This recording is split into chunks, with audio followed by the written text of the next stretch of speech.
Hello, this is Tani Sofia Acosta, and I am talking to you now from Phoenix, Arizona. I get around. So, anyway, the topic that I want to again talk to you about tonight is coming out.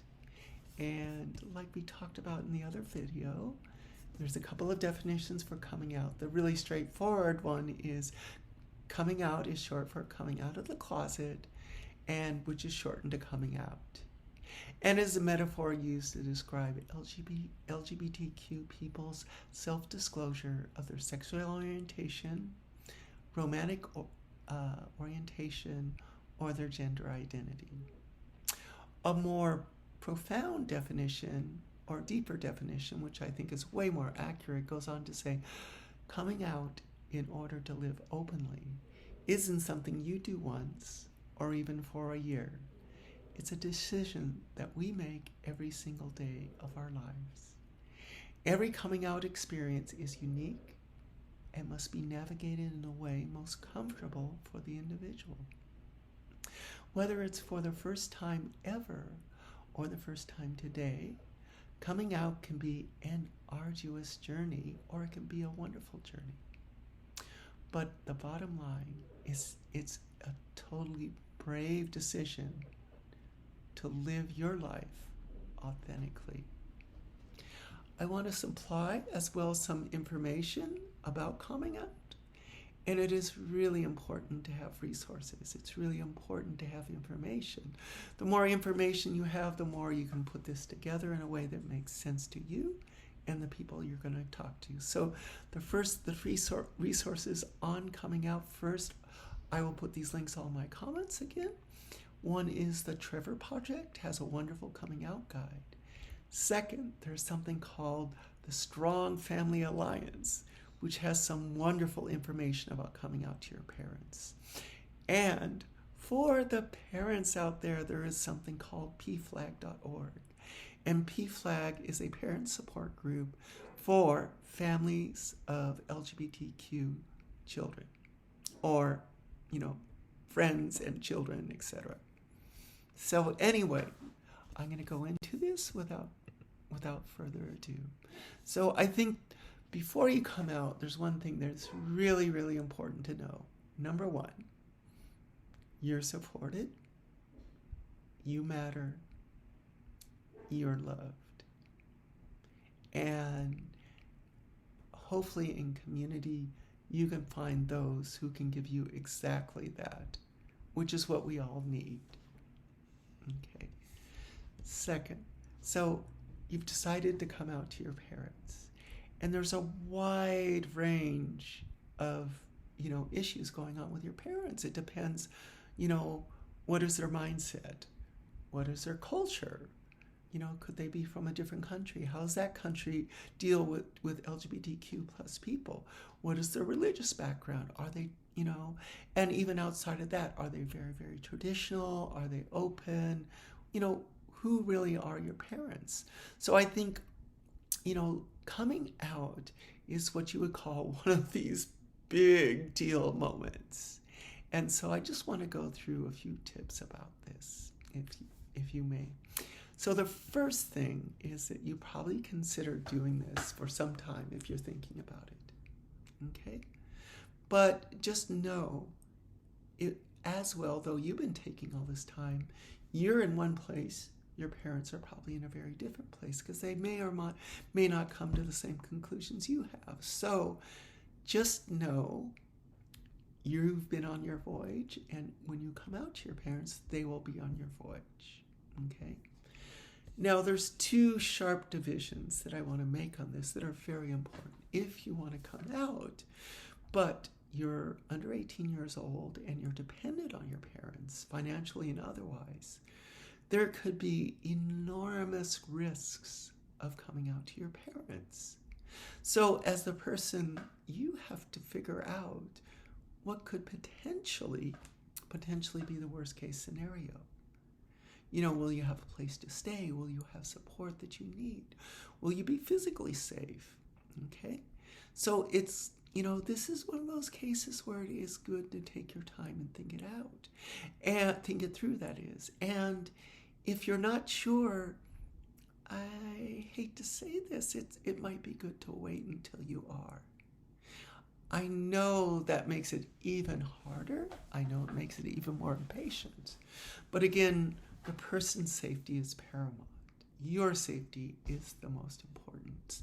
Perhaps some of the bad outcomes could be that, one of rejection, or one of maybe even violence, or one of being kicked out of the house, or even worse, there's something called conversion therapy, which is terrible. Conversion therapy, in a way, in short, kind of amounts to torture, and it furthers degrades your mental well-being.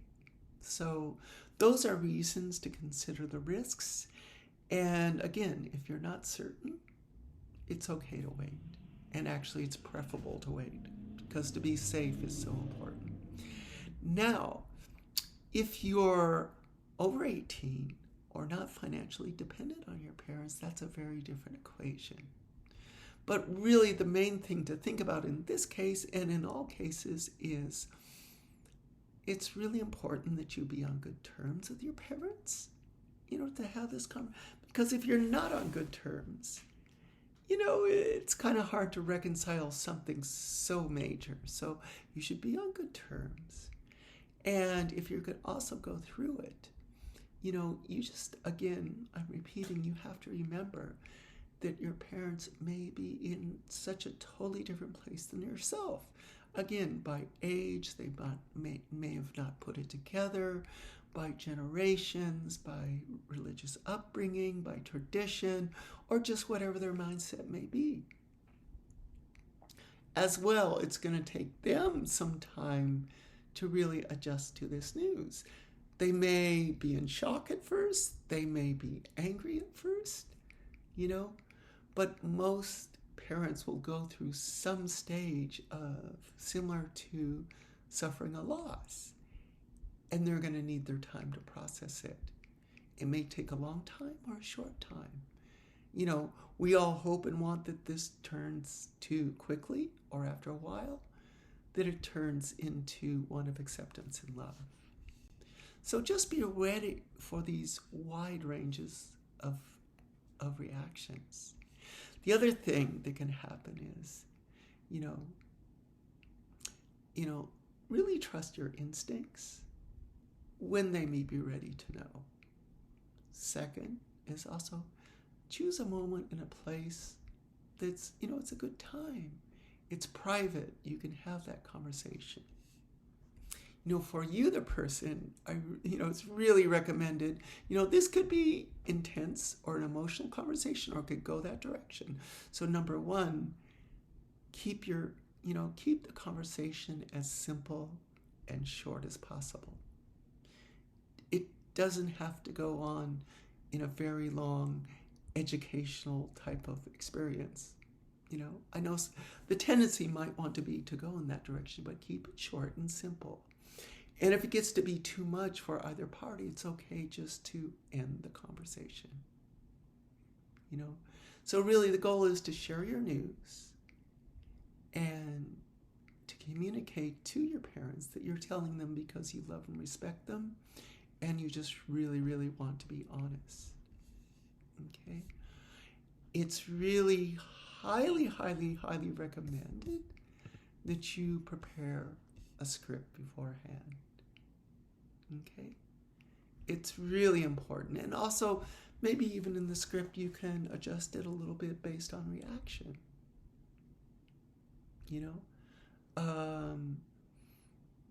And also, in this script, really good, like we're saying, choose an exit.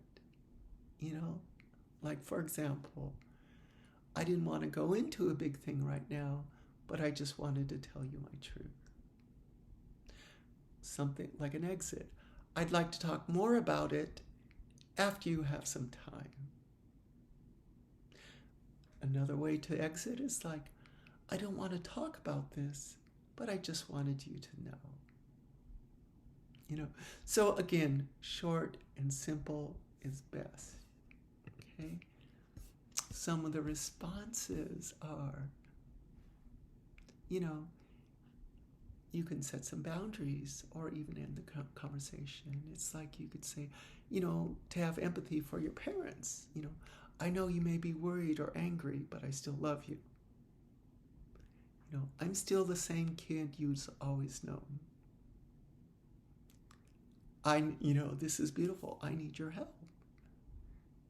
Or even just very honest. I hope you will always love and accept me for who I am. Okay. So again, it's best to prepare ahead of time. So when those difficult moments or nervousness or whatever takes over, or we might freeze, at least you're prepared. And, finally, there are resources. And like I said, I wanted to share these. It's like the strongfamilyalliance.org, which has a parent support guide. There's this PFLAG, which is a local support group. They have great information for you yourself. There's the Trevor Project. And there's even faith-based organizations that are supportive. Okay. And as well, there's centers and all kinds of things. So again, anyone and everyone. Oh, this is a film. Anyone and everyone. It's a film featuring parents from a wide range of religions, ethnicities, and political leanings, all of whom discuss their initial reactions to their child's coming out. While some showed unconditional support, others struggled with it, with their child's sexual orientation, fearing, what do parents do? Parents will worry. They're always going to worry. So they may worry about what could, or they might come up with all these ideas, what may or may not happen to you. Okay. So anyway, there is so much information out there. There's so much love out there. And I just wanted to share these thoughts with you. Thank you very much for listening, and I look forward to our next video tomorrow.